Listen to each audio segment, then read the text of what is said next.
Listen to Philosophy Talk today at noon on KSJE 90.9 FM, Farmington. KSJE is supported by San Juan Regional Medical Center, here to meet your urgent and emergent medical needs, whether they are COVID-19 related or not. Medical emergencies happen when you least expect them, whether it's a stroke, heart attack, illness, or injury. San Juan Regional Medical Center's caregivers are here to provide care to you and your loved ones. Find out more online at sanjuanregional.com.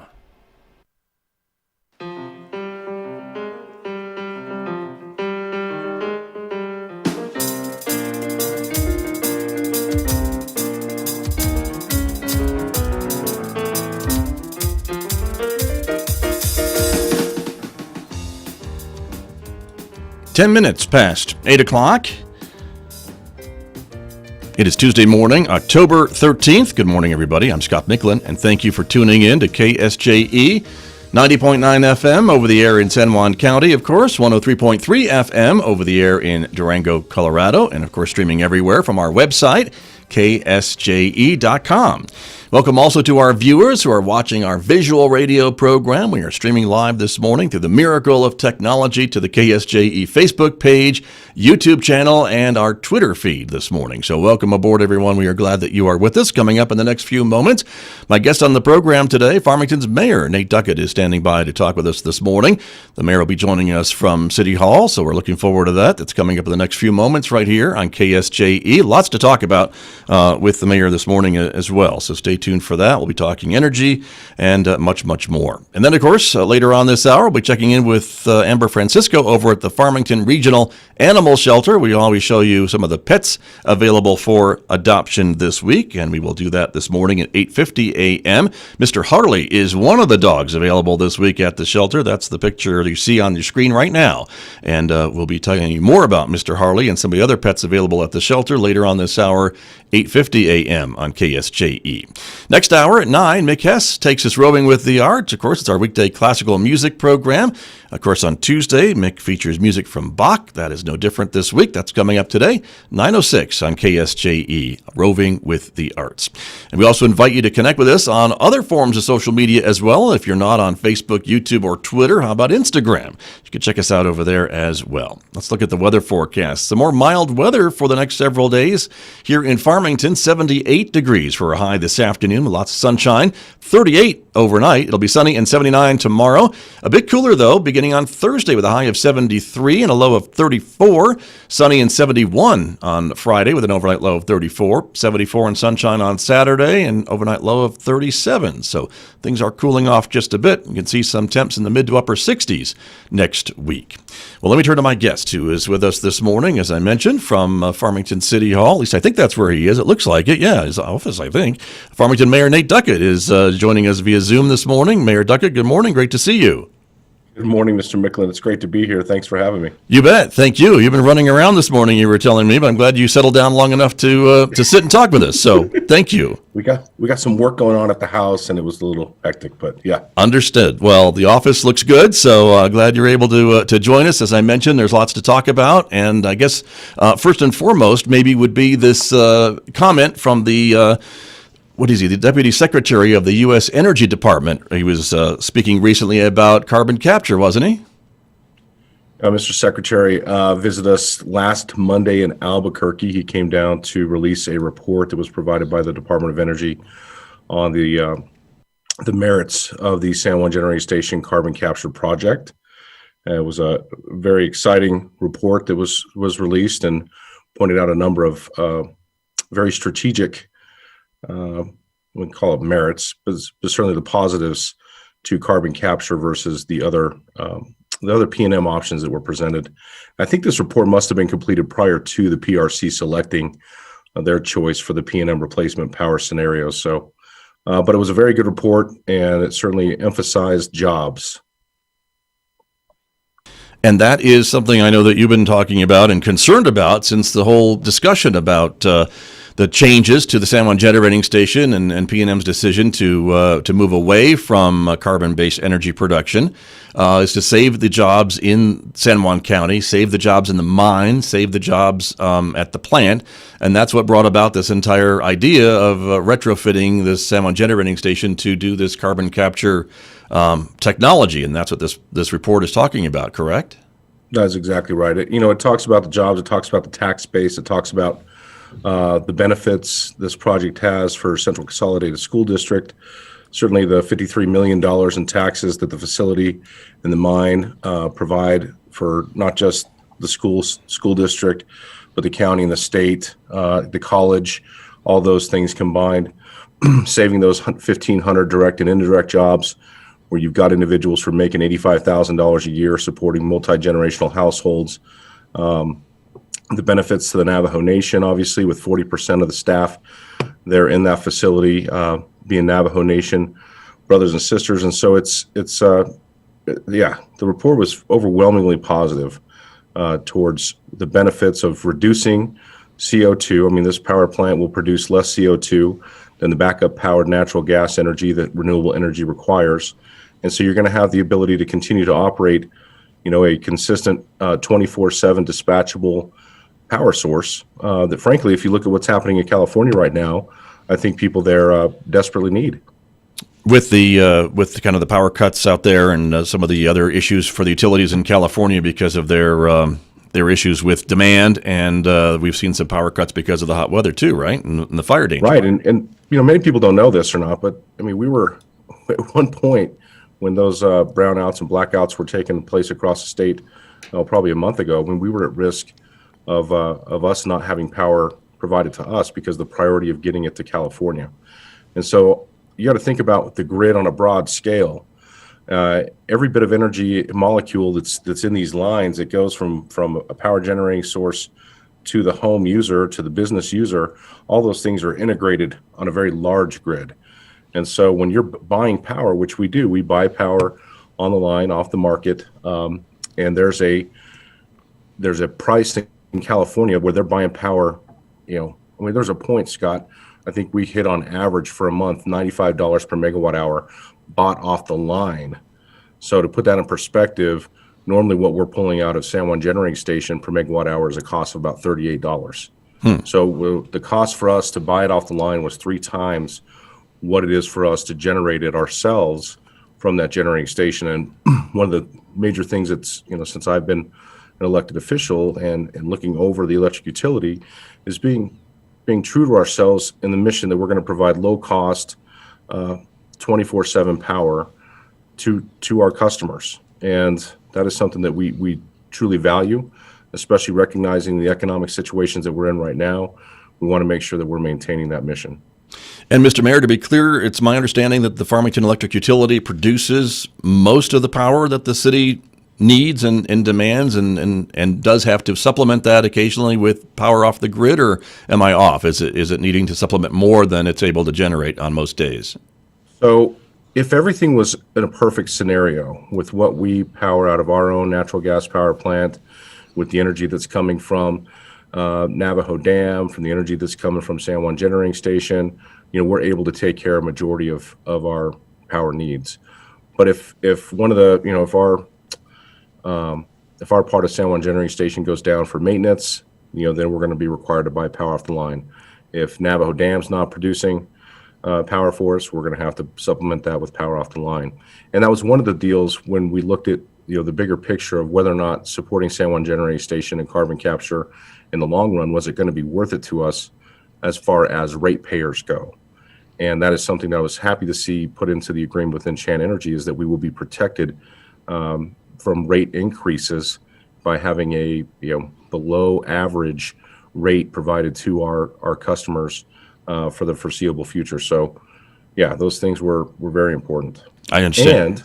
And the part that we're going to own in San Juan Generating Station will be 2 units, not just part of one. So we'll actually own 5% of both units. So if one unit's down for maintenance, we still have power coming out of the second unit. Got you. And so with this good report from the Department of Energy, Mayor Duckett, can you give us an update on where the process is over at the San Juan Generating Station with Enchant Energy, with P&M? It seems like P&M's on schedule to do what they're going to do, to abandon that plant, and then it would be taken over by Enchant with the city of Farmington's blessing. I believe that's how it's going to work, right? Well, in 2022, that process will take shape. We still have some milestones that need to be hit, obviously. Sargent and Lundy continues to work on their part of the front-end engineering study. We've got Cindy Crane. I'm not sure if you've had her on the show here. Not yet. Talking about what she is currently working on as their new CEO and signing power contract agreements with people to get that power outward and get it sold. Also, New Mexico Tech, with their grant that they've received from the federal government, they will be drilling their test well to see about the sequestration of the CO2. That component's growing in magnitude in regards to this project.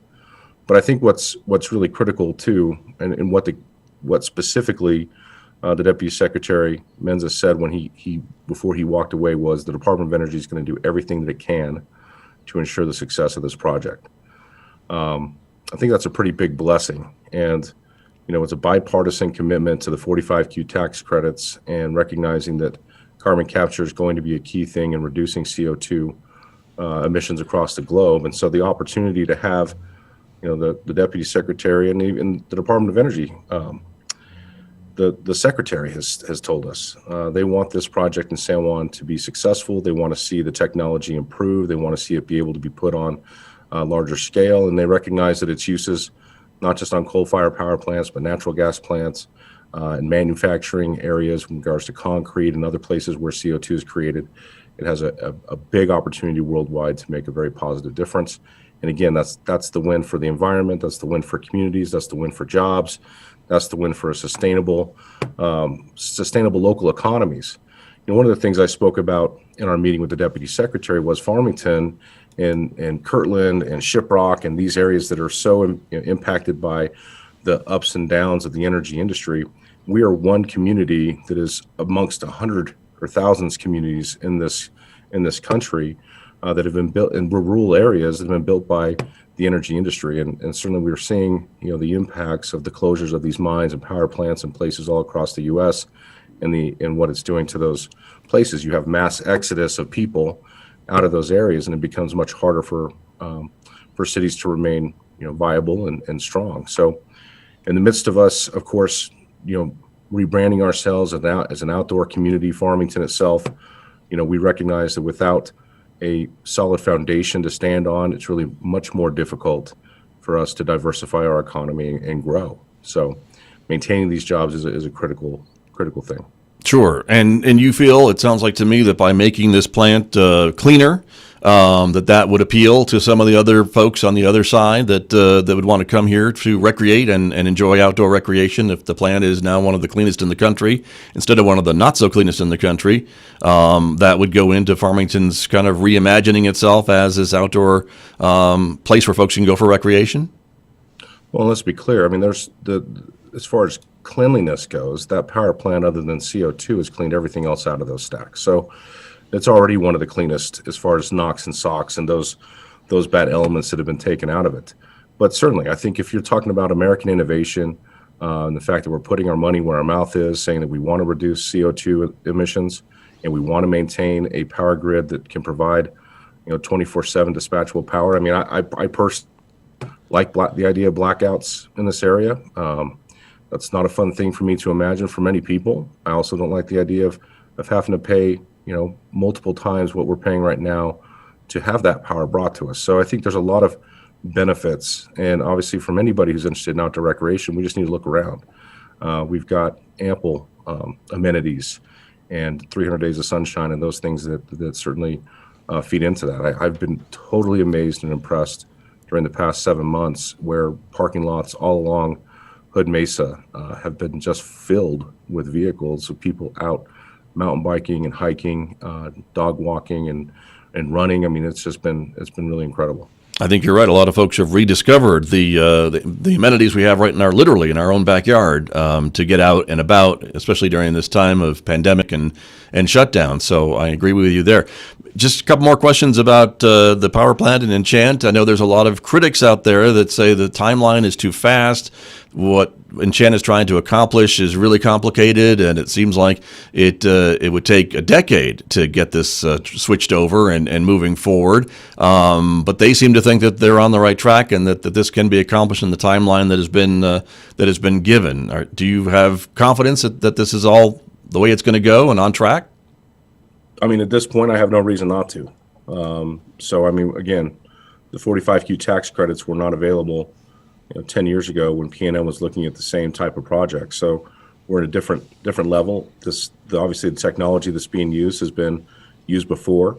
The same companies who were involved in that project at Petra Nova are going to be the same companies involved here. Kiewit Construction, Mitsubishi, Sargent & Lundy. I mean, we're talking about the same players. And so we expect the efficiencies to improve, both in the building of the plant and the operation of the plant. And not to mention the value of San Juan College that it plays in this, and being able to train workers as we're preparing for them to take over their roles inside of that plant. So I have no reason at this point, Scott, to believe that it's not on track. No. Okay, and I know folks are concerned with the city's investment in this project, of course, and I know folks have been telling me, and I think you've been telling me that city funds are not necessarily at risk. The risk is really with Enchant, not the city of Farmington. Is that still something that the city residents can feel comfortable with? Absolutely. But I want to make this very clear. When we talk about economic development and investing in economic development, the money that has been put into this, which is really just through our electric utility, through some staff time, that's money well spent to save 1,500 jobs and to have the kind of impact that this power plant's going to have, not just here locally, but across the United States and hopefully the globe. It puts us in a very strategic position to attract people from all over the place to come here to learn about CCUS, to train on how to operate these power plants, to learn about the technology. I mean, the wins they're huge. So I still remain very positive about it and excited about the opportunity that still lays out. And I think a lot of folks are watching this project too, Mayor Duckett, because as you mentioned, the other plant that is doing this in the United States, Petra Nova, is a smaller scale plant, and this would be certainly much, much larger. There's much more investment, but I think, as you mentioned, even the Department of Energy watching to see how this goes and certainly hoping for it to be successful, because I would assume then it could be duplicated, the technology and what we're talking about at other coal plants throughout the country. Isn't that also part of this project? Right, just as I stated, this is a project that they see being the first one that is going to show the improved efficiencies, reduce the costs, and be able to roll this out across the world. There's already discussion of another facility here in the U.S. where they're looking at doing the same thing with the same group of people. Let's not forget the importance of what Westmoreland, how they play into this equation as well as the mine operator. So we're excited. I mean, I think it brings. We're already a positive energy community. We've provided power to people all across the United States for a number of decades, and this was just further along in that legacy. True, very true, and I know you're a big supporter of this, and we all wish it well because, again, I understand what the impact of losing those jobs would mean to San Juan County, to Farmington, and certainly I understand that, and I know you do as well. And you've been fighting for that for since we started talking about it, so I appreciate it. Let me turn the questions to something else a little bit, Mr. Mayor, and that is the pandemic and COVID and some of the budgets. We're hearing from the state that maybe the revenues are not falling off as dramatically as the state had feared maybe earlier this summer, and I'm wondering if maybe that's true at the city level as well. I know you track gross receipts taxes very closely, and the city gets a lot of revenue from gross receipts taxes, Farmington being a retail and shopping hub for the region. Can you share with us any information about city finances and revenue coming in during all this? No, absolutely. Yeah, I mean, we plan for a 20% deficit for the fiscal year 2022, and that fiscal year started July 1st of this year and goes to June 30th of next year. 2021. Right now, what we're seeing, I'm sorry? You mean 2021, fiscal year 2021? I'm sorry, yes. Geez, I'm already a year ahead. You're right. That's 2021. okay. I didn't know if you're budgeting that far out, but okay. Well, this COVID has just really made time. I understand. Yes, Time sir. is not the same anymore. But I don't want you misquoted, so I just want to make sure Yes, everybody no, I understands. appreciate We're that. talking fiscal year So, yeah. 2021. Fiscal year 2021. And we expected a 20% deficit year to date. Right now, we're just about 8% down. It's interesting to kind of see the sectors that are performing well. Construction is doing really well here. Also, retail is doing very well. And retail, of course, is kind of the bread and butter. And if you look around you and see the services that are provided by the city, you can thank everybody who scans something across a checkout line, of goods other than food here in this community. So Right. I know. so we've not seen the downtick to the level, at least, that we had budgeted for. We're obviously very cautious and we're very conservative when it comes to ensuring we meet our budgets. But you were planning on a negative 20%, and you're only down 8. So that sounds like fairly positive news, even though it's still down. Not as bad as you thought. It is fairly positive. Correct. Gotcha. Yeah, we obviously still see businesses that are not open all the way or businesses that are not open at all, and recognize those components of it. But as far as the CARES Act money goes, we've done a great job. We had to hire a part-time person to come in to help us manage that process, and they are working out money as fast as they possibly can to those who qualify. These are some of the CARES Act money that is being given out as grants, I think, right, and loans through the city of Farmington. So we've got the small business grants. They come in just two groups. There's a $5,000 grant, a $10,000 grant, which doesn't seem like a lot of money maybe for some of these businesses, but I think it's going to be beneficial, and that's what it's there for. So for anybody listening, if you're on the fence of whether or not you should be applying for the funds, I highly recommend that you do, just because the money is there, it's available. My concern is that there's going to be money that's going to, many of these communities received, 4 times as much, 5 times as much money as the city of Farmington did for their small business funds. Those funds will eventually go back to the state. I imagine there'll be a second round that will go out, and there may be different criteria at that time for who can apply for those funds. So I think it's important that people apply, for business owners to apply now. True, and it sounds like there's still funds available in these grant accounts, if you will, to loan out or to give out to these businesses upon application. So for the most part, we are close to as far as the small business CARES Act funds go. We're close to having that spent, but the county also had additional funds, which the state has given them guidance on, that if we were to run out here in the city, that the county could fill that gap. So we believe there's enough there, at least in $5,000 and $10,000 increments, to support those businesses that apply. Okay, good to know. And I want to mention, when we talk about retail activity in the community, which is good to hear, your city manager famously told me when I was complaining about traffic that traffic could be a good thing in the city of Farmington, because that means folks are in town and they're spending money and they're helping with gross receipts. So it's all how you look at it, I suppose, all perspective. Every day I drive down Main Street and I see a full Main Street, I think, man, there's a lot of commerce happening here. There's a lot of families being fed. There's a lot of bills being paid. And it warms my heart, Scott. So I recognize that there are traffic issues, that we're always trying to find solutions for. But it is good when the city is busy and commerce is taking place. Right. Mr. Mayor, we have a question on our Facebook page, I think, about the grant programs for small businesses, and they're asking if it's for locally owned business. I would assume that would be fine. It just depends on where they're located. If they're in the city limits, then they could apply with the city. If they're in the county, they could apply through the county. And I know Aztec, Bloomfield, and I even think Kirtland has some money too.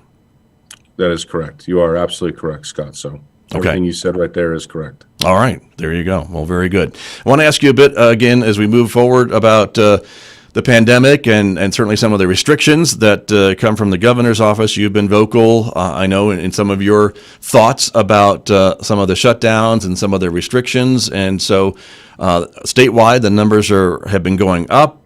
They've calmed down a little bit last day or two, but still in other parts of our state, not here, which we're thankful for, the numbers seem to be heading up again, more in the southeast corner of the state. Maybe the Las Cruces area, Bernalillo County, I think, has had some high numbers. But San Juan County numbers seem to be, again, fairly low, and that's a good thing. Is there anything from the governor's office that you're waiting for, or have you been in contact with her about the numbers up here and how businesses are doing or not doing so well with the restrictions that are imposed? Well, I want to answer that, but real quick, I want to make sure I tell people, go to the City of Farmington's website if you want to apply for the CARES Act dollars. Yes. It's right on the very front. As soon as you click on, it's on the website. It's right in the very front. So okay, fmtn.org, fmtn.org. fmtn.org, correct. So no, I'm obviously interested to see what the governor has this week for us. This is the week that the past public health order expires and needs to be amended or not amended, whatever she determines to do. And I'm certainly very proud of the people of San Juan County, the city of Farmington, for the job that they have done. The numbers have continued to stay very low. The death rate has obviously decreased dramatically over the past few months. Number of cases has decreased. We've seen a little bit positive uptick in that, but we're not seeing hospitalizations at the same rate. And so, as of yesterday, San Juan Regional Medical Center had 6 positive COVID cases. There was a point, I think sometime in June, where I believe there was 40 people on that floor that were COVID positive. So to whatever degree the virus up here, we saw the huge surge, I think, initially, and people have reacted appropriately, and I appreciate them paying attention to these things and doing what they've needed to do to decrease that spread. And so, of course, I'm on the line of saying that we need to get our kids back in school. I'm concerned about the mental health of my community. I'm concerned about the physical health of my community, and I want to see some things opened up that are not opened up right now. But the rules have been laid out. The game is being governed by the governor, and we've got to do the best that we can with what we have, and just ensuring we're taking care of ourselves to the best of our ability. So I need people shopping local. I need families getting together and communicating with one another if there are struggles out there that they're dealing with, just opening up those conversations, because there's a lot of people that are facing some very tough times right now, both economically and mentally.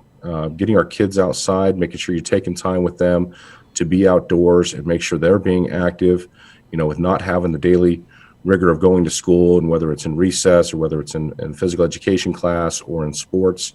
We're going to have to find time as parents and as a community to work on that together. I know there's a lot of groups out there that are doing that, and I appreciate them doing it safely. But I think it's hard for us here in the Four Corners when we look north 45 minutes, or we go to Utah, Colorado, those places, and we see kids in school, we see sports happening.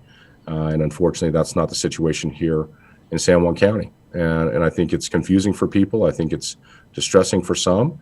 And I certainly recognize that the people on the other side of the fence believe the best thing to do is to work inside your triangle, as the governor says. Stay home, go to work, do your health care, but you don't need to be talking to people or doing anything socially. And to those people, I certainly understand that point of view. I've always stood on the line saying there's a balanced way of doing this. The World Health Organization this morning put out their point saying that lockdowns are bad. They should be a last resort in trying to control the virus. And I think New Mexicans in general have done a fantastic job in San Juan County specifically. We've responded to that early surge, and I just appreciate everybody's work in that. True. Well, and the numbers seem to back that up. So I certainly agree with you. Is there any talk about maybe having the state adopt more of a regional approach to managing this pandemic in areas like ours, which we were shut down longer than a lot of other parts of the state early on because our numbers were a little out of control. And now that our numbers are calming down, but other parts of the state are a little more out of control, would there be any point of proposing that to the governor, or is that something that you would try to have her ear for, to mention maybe San Juan County could open back up a bit more than some of the other hot spots in the state, since we've done a pretty good job of managing our numbers here? My most recent communication to her office did discuss that exact thing. The fact that we have had, since July, August, we've seen our numbers keep dropping lower and lower and maintaining lower and lower, and that some consideration needs to be given to these individuals up here and opening things back up. But I don't believe, Scott, this is just my point of view, the most novel thing about the coronavirus is how novel government is currently reacting to it. We understand the virus. We understand those who are most at risk. And those individuals and the families with those individuals need to make sure they're taking the necessary precautions for their family members. There's no doubt. And when we're in public, we need to be making the right choices. I've said it from the beginning. We have to find a way to live with this virus. It's not just going to disappear. So we're going to have to enact, habits within our own daily, own daily lives that we may not have done before. But we're going to have to find a way to live with this, and we need to do that without having to shut everything down. So, we have maintained and continue to maintain that stance with her office. People know that I'm on the governor's mayor's council. There's 10 of us who are on that council that meet with her chief of staff every week, and at points you feel like we're just there to listen. There's not a whole lot that's being done as far as the feedback that we've been providing. There has been some small wins. Getting museums open was something that the city of Farmington had put forward, a public health COVID safe practice regimen in order for our communities to open up our museums. Same thing with bowling alleys. Bowling alleys are now open to league bowling. And that was something else that we pushed for as well. But it's these small things, and I'm just going to be interested to see what happens this Thursday. Right. Yeah. Understood. And you mentioned that you had asked, or at least spoken about, this regional approach to the governor's office. Did you get any response back? I'm curious. Well, the feedback continues to be, Mayor, thank you for your feedback. We're looking at all options. We want New Mexicans to be safe. I mean, that it's really just to placate the mayors who are out there trying to find some balance in their communities. I mean, I hear you. Well, At least they're polite, is what you could say. Maybe. Well, I think we could say that to the very least. At least the conversations that are being had, we are very civil, and I've appreciated the level-headedness of the mayors that I've been working with in this group, and also the governor's office. Mr. Bingaman has obviously been a astute professional through all these things, and obviously they're in a tough position as well. I mean, it can't be easy to be the chief of staff of the governor who's locked down their entire state. I mean, it just can't. And I can tell you from people who visited here in conversations that they find it hard to believe that New Mexico's locked down when the rest of the states around us are not. So It is what it is. We are continuing to voice our concerns for our community. We've brought up the mental health issues to the governor's office. We've had 15 suicides year to date. That is a 500% increase on what we had this time last year, and how those things correlate or don't correlate with lockdowns or not being in school, those we may never know the full extent of that. But I think it's important for us to at least have an idea of what is happening, what the numbers look like for domestic violence calls. Have they increased? For child abuse calls, have they gone up? For substance abuse issues and those kind of things, and what we kind of see happening, and when we have high unemployment and kids not in school and poverty that continues to increase. And the World Health Organization made the comment in their article this morning regarding lockdowns that they're looking at the case that worldwide poverty is going to double between this year and next year, and that's going to be dangerous. It's a tragedy, for sure, and I appreciate you mentioning that, Mr. Mayor. I think it's an important thing that we all keep mindful of as we move forward through all of this, and I'm sure the governor is as well. But as you mentioned, it can't be easy running the state and trying to make decisions for all of us here who live here. So I get that as well. We're almost out of time. I want to put out too, Scott, just briefly. This Friday is a food drive. Echo will be putting on a food drive. I believe it'll be at Berg Park parking lot. Last time we did that, I just happened to be volunteering with my company, and I believe we put out it was close to 400 carloads of food and toiletries and things. Gave those out to people, and that money and those foods were provided through CARES Act funding. Nice. So this Friday, and there's no qualifications here. If your family is in need, please be there. I believe they start at I want to say it starts at 9:00. So okay. We'll add the information to this interview when it's posted on our social media pages, Mr. Mayor. So let's verify that time too, if we're going to do that, just to make sure. We can certainly do that for sure. We're out of time, Mr. Mayor. I'm sorry to say. I did want to also put a plug out. I know I'm involved in a questioning on a panel for police reform program that's going to be on Facebook Live, I think on the City of Farmington's page, the Farmington Police Department's page. It's happening this Thursday, 6 to 8 p.m., to talk about policing and police reform and some of the other conversations we're hearing nationally. So I appreciate being involved with that as well. But I always appreciate your time, Mayor Duckett. Thank you for joining me this morning. Scott, thank you for all you do and keeping this community updated and informed. I really appreciate that. And to everybody out there, just keep your heads up and stay strong and keep working. Good advice. Mayor Nate Duckett, thank you very much, sir. Yes, sir. Have a great day. You too. That is Nate Duckett, Mayor of Farmington, my guest here on KSJE.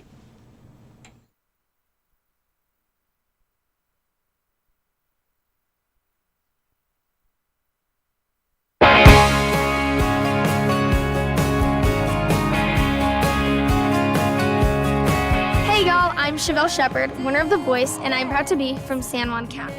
Your voice matters in the 2020 census. We need funding for schools, nonprofits, and other critical programs, and we get proper funding if everybody's counted. It takes about 10 minutes to complete, so let's get counted. The deadline's near, and together we can make a difference. Visit 2020census.gov.